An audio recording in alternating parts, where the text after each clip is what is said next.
Agora sim, muito bom dia, graça e paz para a sua vida.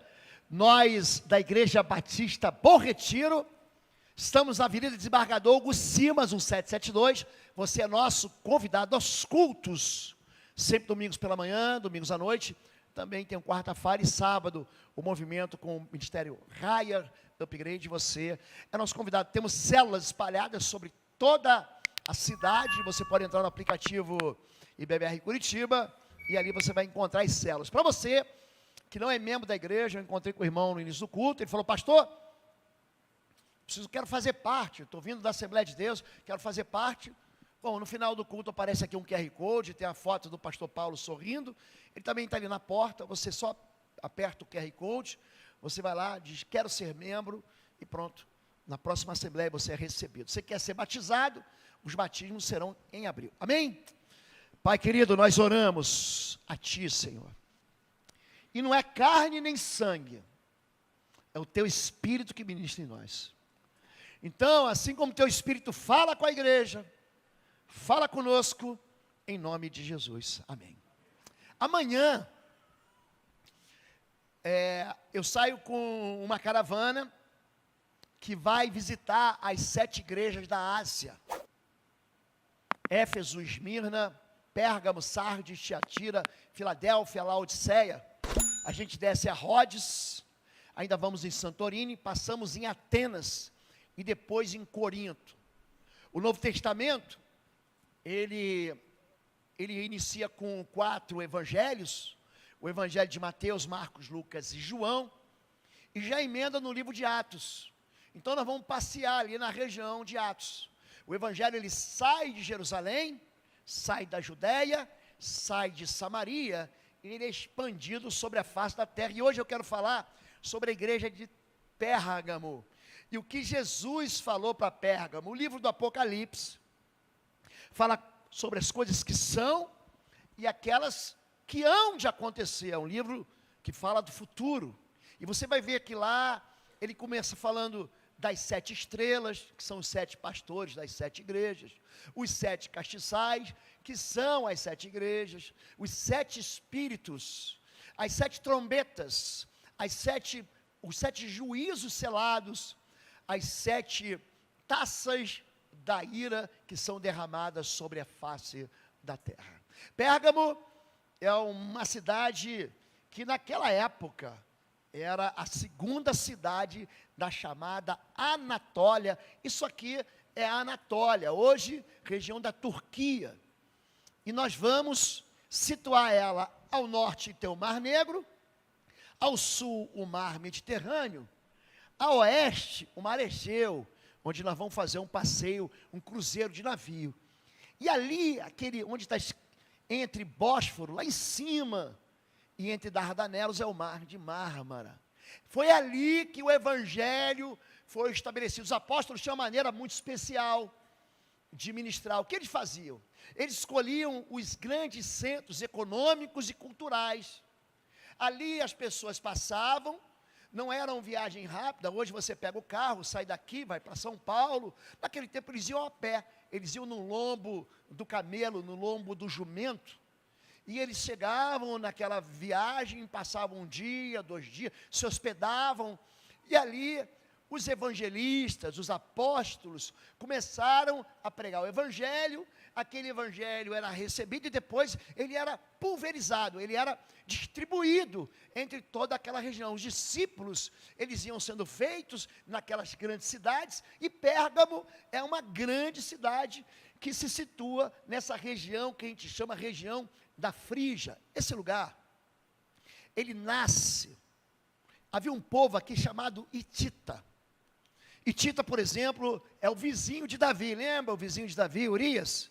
Que era casado com Batseba, que deu aquela fofoca, aquela confusão. Pronto, ele era hitita, ele era da Turquia. O apóstolo Paulo era turco. Ele era turco hoje, naquele tempo ele era romano, não existia Turquia naquele tempo. Essa é a região da Anatólia. Foi ali, nessa região, que a Arca de Noé, o Monte Ararat, fica aqui na Turquia. Foi ali, a gente não sabe aonde exatamente, que a Arca de Noé, ela encalha depois do dilúvio. Essa região de Pérgamo é um reino, está vendo ali, amarelo, um reino, e o povo da Frígia, depois os lídios, os frígios, os lídios, depois os macedônios e depois os romanos, eles tomam conta. E ali se estabelece um centro cultural.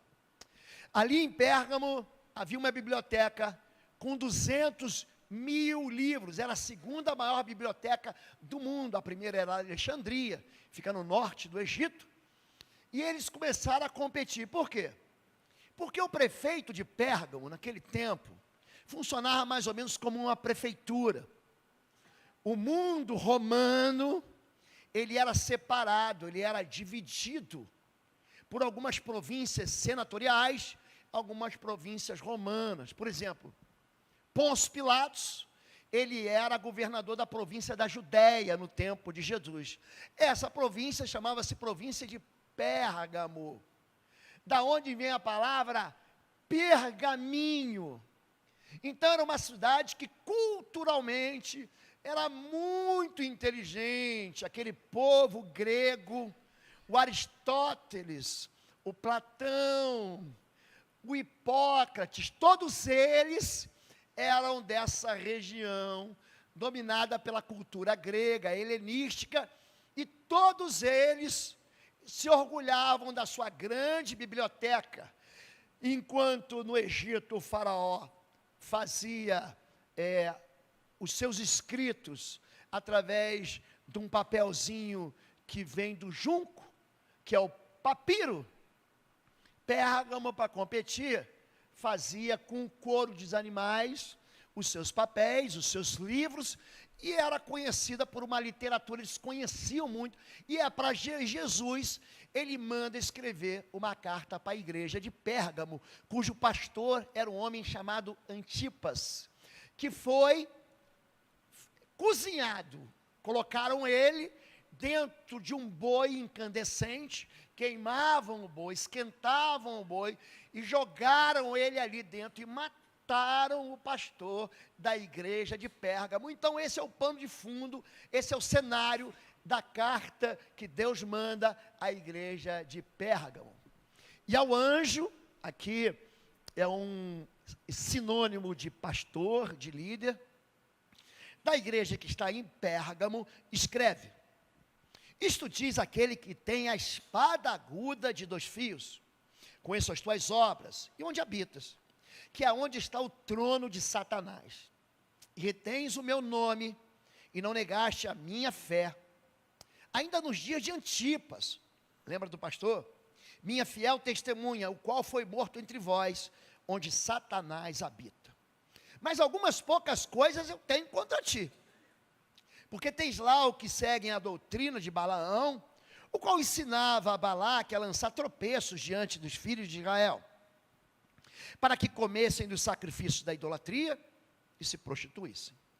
Assim tens também os que seguem a doutrina dos nicolaítas, o que eu odeio. Arrepende, pois quando não, em breve virei a ti, e contra eles batalharei com a espada da minha boca.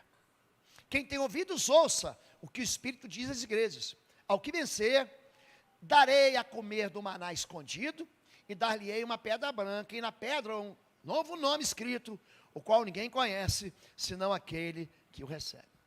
Diz aquele que tem a espada aguda de 2 fios. É assim que Jesus se apresenta. Em Hebreus capítulo 4, diz que a palavra de Deus, ela é viva e eficaz, e ela é como uma lâmina, é como uma espada cortante, um bisturi, que penetra na divisão da alma e do espírito.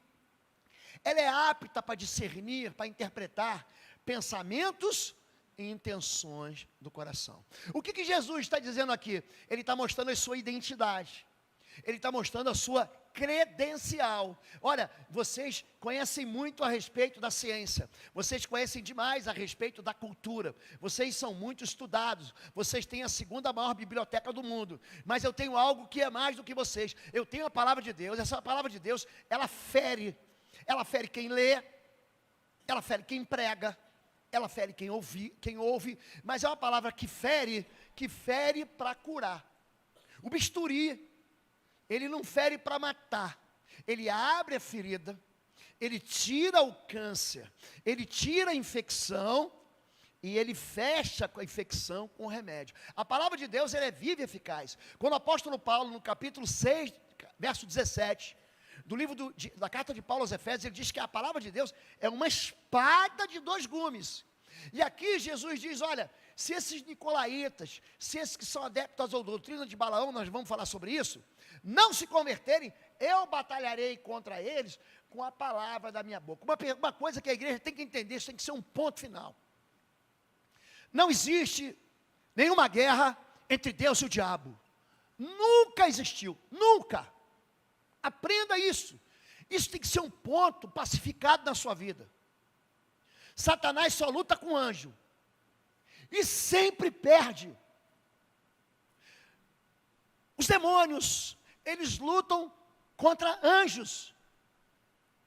Todas as vezes que eles se enfrentaram, Satanás foi derrotado. O que você precisa entender é que o problema do ser humano é fome. O problema de Eva foi olhar para a fruta com fome. O problema não foi ela comer, Adão comer a fruta errada. O problema foi que eles não comeram a fruta certa. Toda vez que você é tentado, o inimigo que é chamado, ele é denunciado como tentador, ele vai te entregar um prato de acordo com a tua fome. A tentação é uma isca que vai oferecer para você algo lícito por um caminho ilícito. Ele vai te entregar algo bom, mas você vai ter que inverter os princípios de Deus para chegar lá. É lícito ficar rico? É. Não é lícito roubar. É lícito ser feliz no casamento? É. Não é lícito tomar o marido, a esposa do teu próximo. É lícito você ser um profissional? É. Não é lícito você colar no Enem, no vestibular. Então, a tentação é uma maneira de você cortar ou pegar um atalho para chegar naquilo que o teu coração deseja. Você só é tentado nas áreas que você tem fome. Se você tem fome, transforma as pedras em pães. Você tem fome. E a necessidade que a gente tem de resolver as coisas rápidas, ele tem que ser agora. Isso faz com que a gente tome decisões que vão afetar para sempre. É esse ambiente que eles estão vivendo. Então, Jesus se apresenta e fala de qualidades. Você não negou a minha fé. Em Mateus capítulo 13, é o chamado as parábolas do reino. Estão em Mateus 13. Ele conta a parábola do semeador. Um semeador sai a semear. O problema não é a semente é a palavra de Deus. Ela é eterna, ela tem um valor, um princípio que não muda. Ela é uma rocha. Mas o solo é um problema. Uma cai no solo rochoso. A pessoa ouve a palavra, não entende nada. Ela ouve no rádio, ela ouve no YouTube, ela vem no culto. Ela está distraída com um joguinho, com outras percepções do mundo. Vem uma ave, come e leva. Tem aquela que cai em solo pedregoso, ali não tem muita terra. Ela cresce rápido. Mas o que acontece? Vem perseguições por causa da palavra. Você vai se converter, a tua família vai ficar contra você, teus amigos vão te abandonar. Eles vão começar a chamar você de xarope, de crente doido, de batistão. Gente, eles vão botar uns apelidos em vocês. E você vai começar a se sentir intimidado. A tua fé vai morrer. Por quê? Porque não há perseverança. Tem semente que cai entre os espinhos. E os espinhos, gente, Jesus diz, os encantos desse mundo, uma vida tão bela para viver. O engano das, diga, riquezas. Não deixam a palavra prosperar. Você já reparou como é difícil, Jesus disse em Marcos 10, como é difícil um rico entrar no reino dos céus? Já reparou isso? Por quê? Por que o rico Ele está encantado com aquilo tudo que o mundo pode oferecer. É disso que ele está falando. Agora, tem semente que cai numa terra fofa. Ela tem raiz, ela produz frutos às centenas. É isso que ele está dizendo. Ele fala de um lugar. Minha fiel testemunha, ele foi morto. Pastor Antipas. Eu fico olhando para pessoas que me impressionam. Não são aquelas que vencem e recebem louros e troféus e medalhas. São as pessoas que perdem e continuam fiéis até a morte. Uma fidelidade inegociável. Daniel 3 conta a história de 3 jovens. Segura aí, minha irmã, você que é solteira. Chamavam-se Misael, Ananias e Azarias. E receberam apelidos horríveis: Sadraque, Mesaque e Abdinego. Nomes ligados à magia negra, ao feitiço da Babilônia. O que acontece em Daniel 3 é que o rei, um narcisista patológico, faz uma estátua e diz: todo mundo vai ter que adorar a estátua. Eles falam: não vou adorar. Tem que adorar. O Estado, o governo daquela época, obriga o povo a amar o governo. Estava lendo uma reportagem da Coreia do Norte, de uma mulher, que diz que em cada casa tem uma foto daquele Kim Jong-un, é isso o nome dele? Dentro de casa. E de vez em quando eles recebem umas visitas surpresas da polícia. Olha que loucura.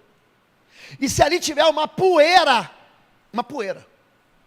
essa família é presa inteirinha, uma poeira no quadro daquele ditador.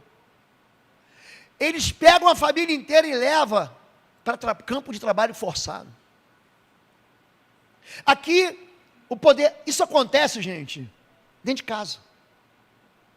É pai e mãe que obrigam os filhos, que enfiam goela abaixo o evangelho, e não sabem por que o filho cresce e se desvia.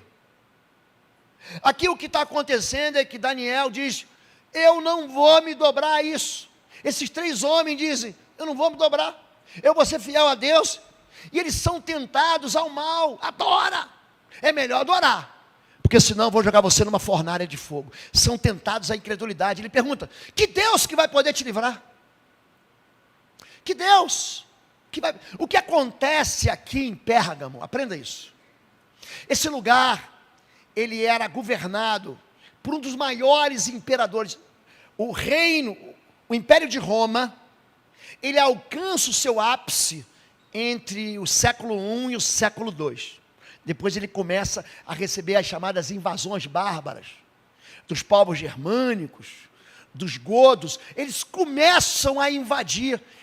É por isso que a capital sai de Roma com Constantino e vai para onde é hoje Istambul, Constantinopla. Olha que nome feio. É o nome que o seu marido, ele fala para sua esposa, deu para a cidade de Constantinopla, Constantino. Naquele tempo, os imperadores, eles eram adorados como Deus, depois que morriam. O que Trajano faz? Ele faz um acordo com o prefeito de Pérgamo, e lá em Pérgamo, ele constrói o templo do Deus, com letra minúscula, Trajano.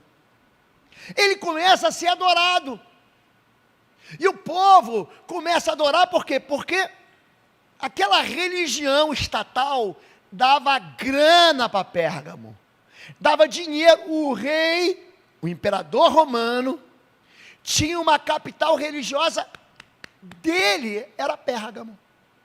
Ali estava o trono de Satanás.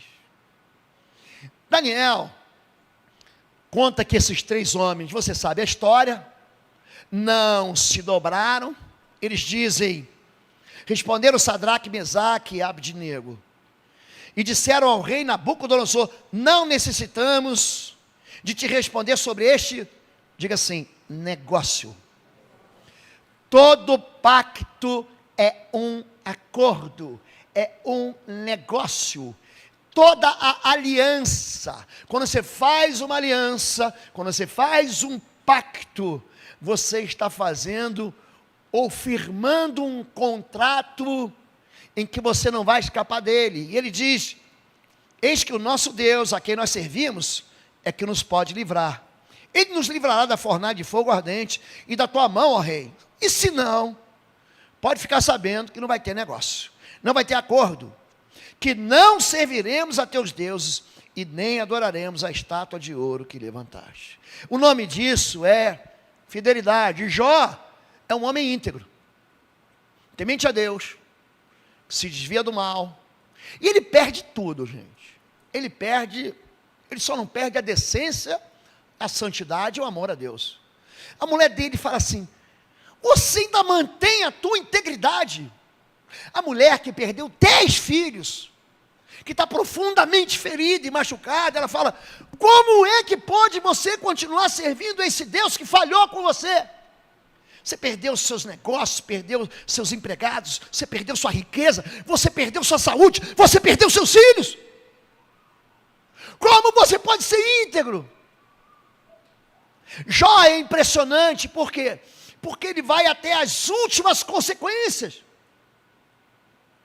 Jó, ele vai dizer: ainda que Deus me mate, eu vou esperar nele. Você está entendendo por que ele é impressionante? Você está entendendo porque tem um livro dele? Não é porque ele venceu. Ele perde do capítulo 2 até o capítulo 40, ele só perde. É uma vida desgraçada pelo drama, pela tragédia. Ele saiu na capa, se fosse hoje, dos jornais, como aquele homem lazarento, cheio de tumores, que ficou órfão da família, que era um ricaço, que ficou pobre. É um homem de fidelidade inegociável. O apóstolo Paulo escreve a Filipos, é pertinho ali na Turquia: sei estar abatido, sei também ter abundância. Em toda maneira, em todas as coisas estou instruído, tanto a ter fartura, como a ter fome, tanto a ter abundância, como a padecer necessidade. Posso todas as coisas em Cristo que me fortalece. Não é que ele pode tudo, ele não é um super-homem, ele está dizendo que ele passa por dias bons e dias maus. Ele come picanha, mas tem dia que ele não tem nem farinha para comer, ele passa fome. Ele pode passar pelas circunstâncias boas e ruins, mas em Cristo ele pode todas as coisas. O nome disso é não tem negócio, é uma fidelidade que não se quebra. Jesus, ele fala com Deus em Marcos capítulo 14, tem aí, Jesus, uma outra escapatória. É possível me livrar da morte da cruz. Senhor, se é possível, passa de mim esse sofrimento, passa de mim esse cálice. Deus diz: não, você vai para a cruz. São homens que experimentaram a fidelidade. O nome disso, gente, quando você fala na saúde e na doença, na alegria e na tristeza, nos dias bons e nos dias maus, até que a morte nos separe. Nós tínhamos um pastor aqui, que plantou essa igreja aqui, a PIB plantou Bom Retiro, e durante as últimas décadas, o pastor Piragini, ele hoje é pastor em Niterói, ele está em outra igreja lá em Niterói, reestruturando a igreja para fazer uma outra transição. O nome daquele pastor Piragini é integridade. Sabe o que é integridade? Integridade não é para mulher frouxa, não é para homem frouxo. A mulher dele ficou na cama 10 anos, com uma doença que tirou os movimentos. 10 anos de fidelidade até o fim. É isso que está acontecendo em Pérgamo. Você quer impressionar Deus? Impressione a Deus com a tua integridade. Olha, eu sei onde que você habita, porque tem coisas e tem vezes que Deus vai dizer não para a gente. Deus diz não para a gente. Sabe onde é que se habita? No lugar onde está o trono de Satanás. Sabe quem era o rei lá? Um homem chamado Trajano. E aqui vem a turma, e eu trabalho com batalha espiritual há 30 anos.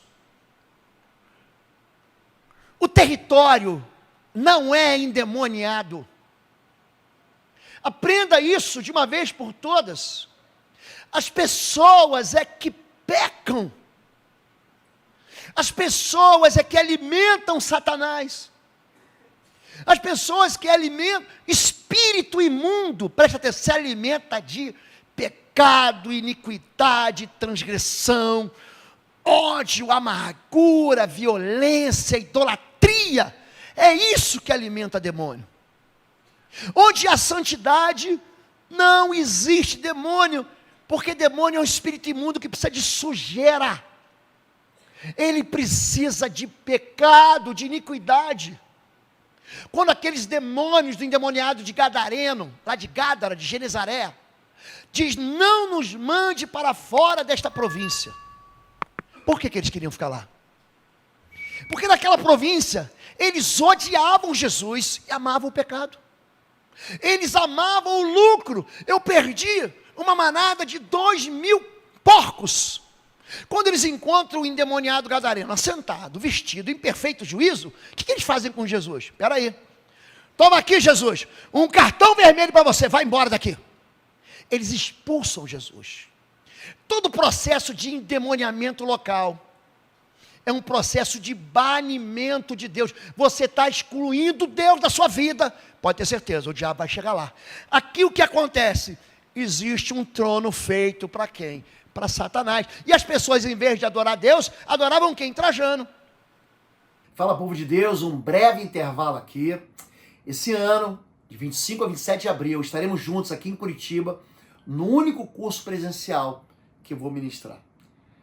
Vai ser um encontro sobre guerra espiritual e aprofundamento na guerra espiritual. É um curso que nós vamos nivelar conhecimentos, vamos entregar armas de guerra para você, você não pode perder. As inscrições estão no www.institutoexodus.com. Também, você que quer adquirir os cursos, nós temos os cursos online no pastorlô.com e os nossos livros na plataforma pastorlô.com. Deus abençoe sua vida. A gente se encontra aqui em Curitiba em abril. E aí todo mundo dizia, César, o rei, o Kaiser, o grande César é o Senhor. Antipas, o pastor da igreja de Pérgamo, falou assim, negativo, Jesus é o Senhor. Jesus é o que tem domínio. Ah, é? Então vamos pegar esse pastorzinho de meia tigela. O que ele está pensando que é? Para enfrentar o governo estatal. Joga ele dentro daquele boi, o boi de bronze. Eles botavam uma fogueira debaixo do boi. O boi ficava incandescente e eles queimavam a vítima ali dentro. Só que Deus vê. Deus sabe onde você está. Aqui o problema, gente. Está aqui, ó. Esse lugar que a gente vai estar na próxima quinta-feira. Aliás, já vou avisar a Igreja Batista de Bom Retiro. Ano que vem, em setembro de 2025, vamos de novo. Vamos para Jordânia, para Petra, para Gerash, para Madaba. Vamos entrar pela Galileia e vamos para Israel. Se você quiser ir, é extraordinário. Você vai entender a palavra de Deus como você nunca entendeu. Aqui, esse lugar era um lugar de adoração a um homem. Deus não estava aqui. Quando Jesus fala, eu sei a vida que você está levando. Eu sei que você mora numa casa. Ali é o trono de Satanás. Por quê? Porque o sistema ali, ele é absolutamente corrompido. Eu fui pregar no Japão. Eu contei para os pastores uma vez. Eu fui num lugar chamado Handa. Eu preguei naquela igreja, é ao pé do Monte Fuji. Existe um orgulho no coração daquele povo japonês. Se ele se sente derrotado, ele se suicida. Ah, não passei no vestibular, me mato. Ah, e o fulano não me ama, me mato. Ah, eu tive uma derrota na justiça, eles se suicidam. Nós chegamos na beira de um precipício, estava nevando, estava muito frio, gelado, gelo. E ali tinha uma placa, escrito em japonês, eu não sei falar japonês. E ali dizia assim, você já conversou com sua família, você pensou bem, porque ali era um ponto de suicídio. Então, o sistema, a mente daquele povo, foi capturada por Satanás, a ponto deles desprezarem a vida e se suicidarem por causa de uma derrota, de uma vergonha pessoal. No problema, gente, não é a prefeitura, não é o governo do estado, não é o governo federal, não é, gente. O problema é o trono. Quem está entronizado não é Deus, há um sistema que dentro do nosso país, o pessoal pensa na mulher brasileira, pensa em sexo, pensa em prostituição, em turismo de prostituição. É uma vergonha. Mas é uma vergonha alimentada pela cultura. É isso que está acontecendo. É isso que é o trono de Satanás. Mas a igreja também estava atingida por dois problemas. Um, era a doutrina de Balaão. O que Balaão ensinava? Se você pegar Números, capítulo 22 e capítulo 23, você vai ver que Israel, que saiu do Egito, vai chegar, é fronteira com a terra de Canaã. É como se ele pegasse assim, uma direção à direita, e quando eles vão chegar, tem um lugar chamado Moabe. O rei lá chamava Balaque. Então o que ele faz? Esse povo está que nem gafanhoto, aqui eles vão me invadir. São 2 milhões de judeus. Ele chama Balaão, que é um profeta do Senhor, mas é um falso profeta. Balaão vai lá para amaldiçoar. E não consegue. Ele tenta amaldiçoar uma vez, aí ele abençoa. Ele tenta amaldiçoar uma segunda vez, aí ele abençoa. Ele está ali motivado por grana. O negócio dele era a ganância financeira. Deus falou para ele, não vai. Mas eu vou ganhar um dinheirinho, qual o problema? Ele quer que amaldiçoe, eu vou lá, abençoo, mas eu boto uma grana no bolso. Deus diz, não vai. Ele diz, eu vou. Então vai. No meio do caminho, tem um anjo com uma espada. É o único anjo com espada da Bíblia. Aliás, não tem outro em Gênesis, em Josué capítulo 5, que enfrenta Josué. Mas com espada de fogo não tem, tá bom, gente? Não existe na Bíblia anjo com espada de fogo. Combinado? A única espada de fogo que tem está em Gênesis 3, e ela anda sozinho, não anda com anjo. Tá bem assim? Combinado? Essa turma que gosta, Senhor, manda um anjo com espada de fogo. Tem um povo que vê mais do que Deus, mais do que a Bíblia. Mas aí, tem um anjo com uma espada, e a mula de Balaão vê, mas Balaão não vê.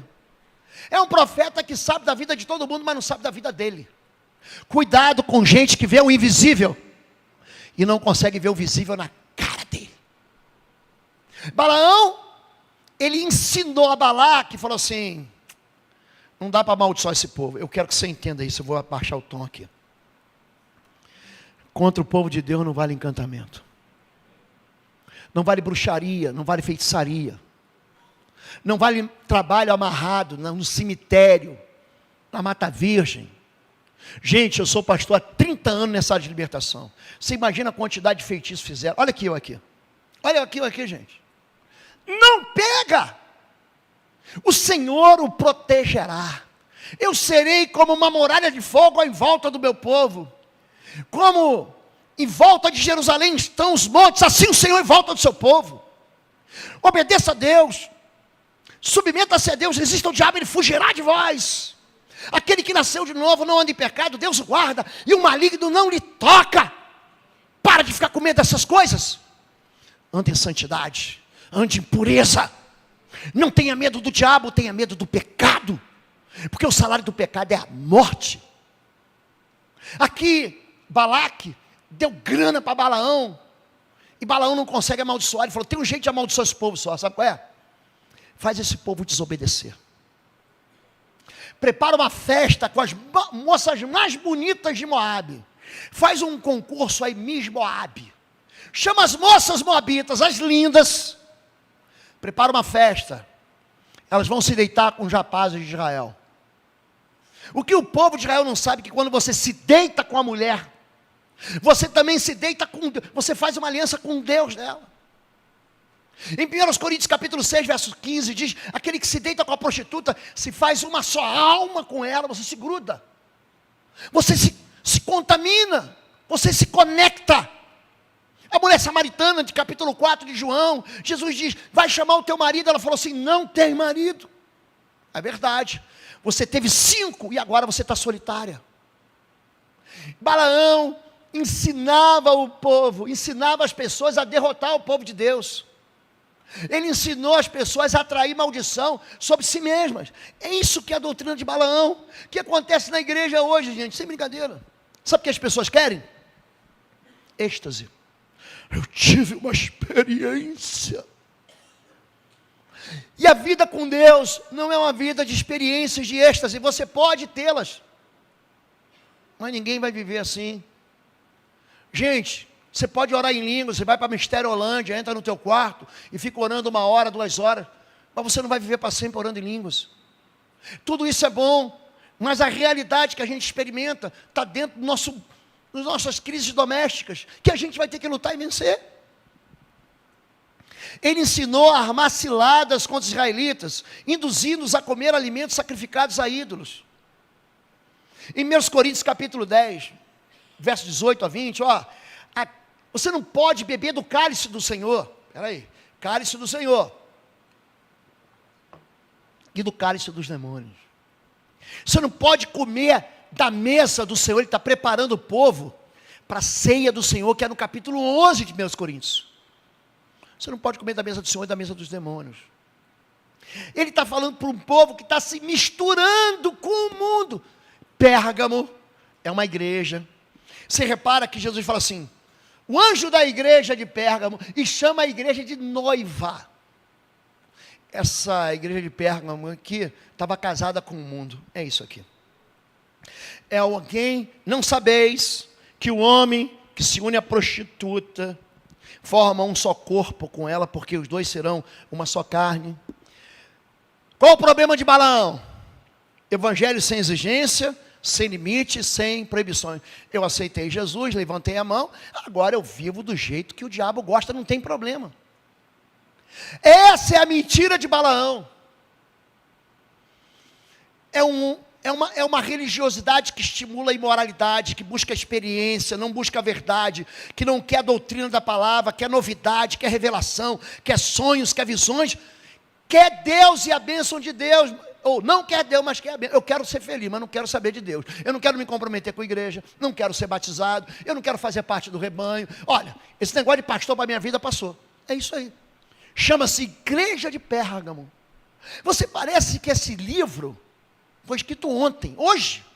Qual foi o editorial de hoje? Pérgamo. O que acontece aqui? É o vizinho dentro do condomínio. Não ameis o mundo, nem o que no mundo há. Se alguém ama o mundo, o amor do Pai não está nele. Por quê? Porque tudo que há no mundo, o desejo da minha carne, eu tenho vontade, pastor. A minha carne é fraca, pastor. Rolou aquele negócio de pele, rolou uma química. A concupiscência dos olhos é o desejo de ter. Eu olho, eu quero comprar aquela blusinha, eu quero comprar aquela sandália, eu quero comprar aquele carro, é a concupiscência, é o desejo desenfreado dos olhos e o desejo de viver sem Deus. A soberba da vida é, eu não preciso de Deus. Tudo isso passa. Mas aquele que permanece em Deus, ou que vive em Deus, permanecerá para sempre. O que Deus tem contra ele? A infidelidade. Infiéis, não sabeis que a amizade do mundo é inimizade contra Deus? Portanto, qualquer que quiser ser amigo do mundo, é inimigo de Deus. Por que Deus não está me respondendo? Você está vivendo numa inimizade com Deus. Portanto, esse é o começo do começo. Quer recomeçar? Recomece se arrependendo. Em Marcos 1, nós lemos Marcos semana passada, na nossa leitura bíblica, nos 100 dias. Ele começa assim, arrependei-vos, é chegado o reino dos céus. Arrependei-vos, ó vós, Tiago diz, de mãos, limpai vossas mãos, ó pecadores. Essa é a palavra de Elias, arrependam-se. Até quando vocês vão cochear entre dois pensamentos? É isso que está acontecendo aqui. Eles estão no mundo, ele é fiel apesar da infidelidade, ele está na empresa dele. Está todo mundo tramando coisas, mas ele está sendo fiel. Ele está no meio de uma família, e essa família não serve a Deus, mas ele é fiel. O testemunho dele é um testemunho de fidelidade aonde quer que ele vá. Não importa onde você está, não importa o contexto que você vive, seja o contexto da educação, você trabalha numa escola, você estuda numa escola.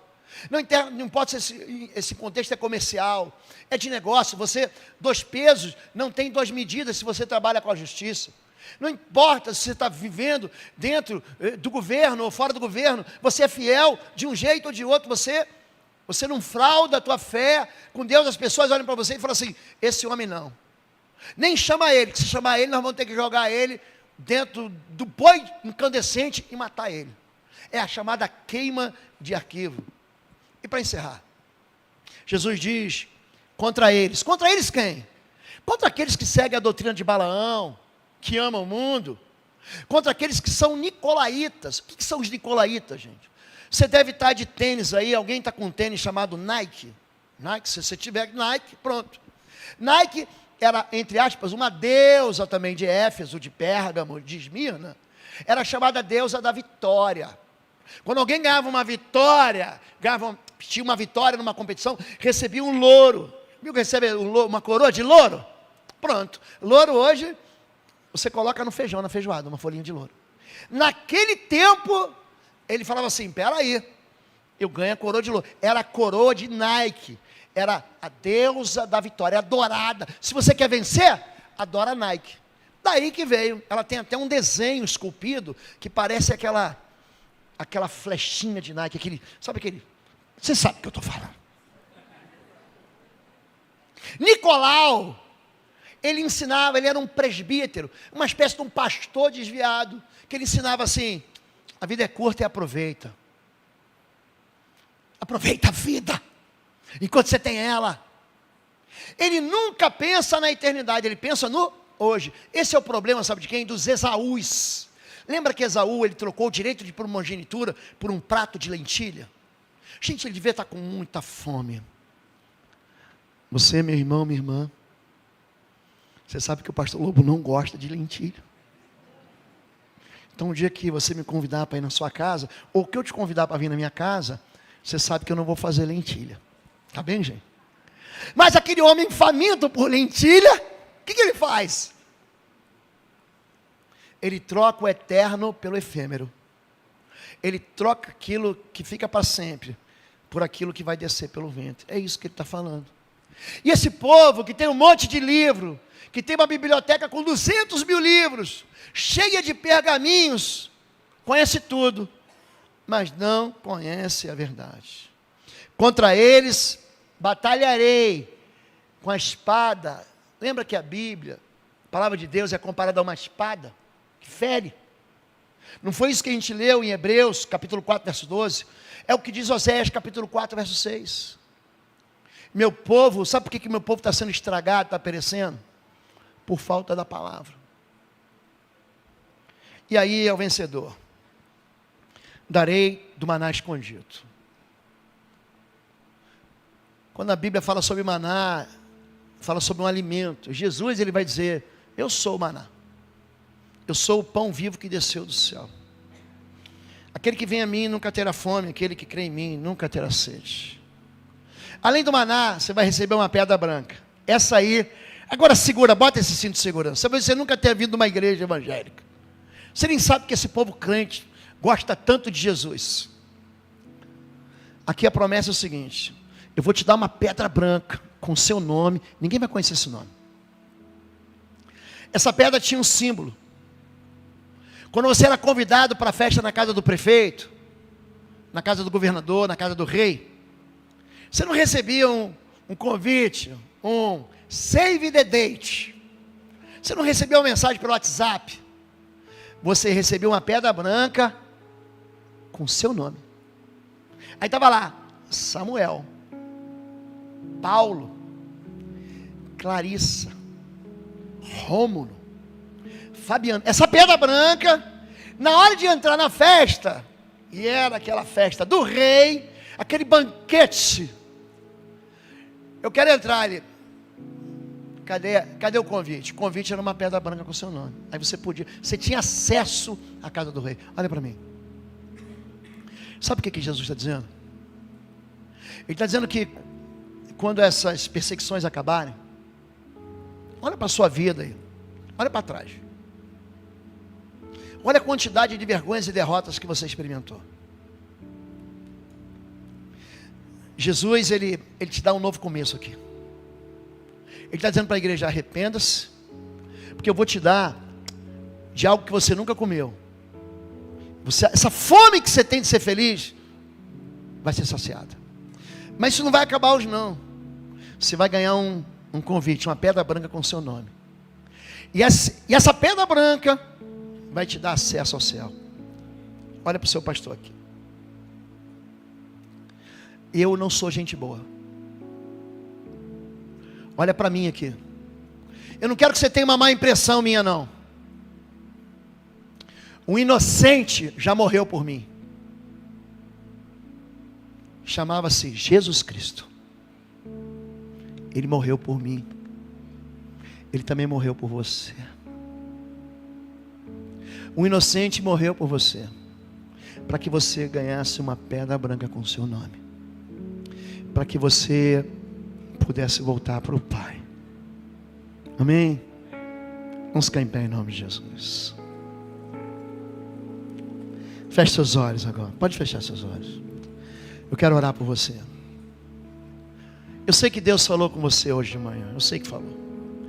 Deus falou com você que estava ouvindo a gente pela rádio, pelo canal do YouTube.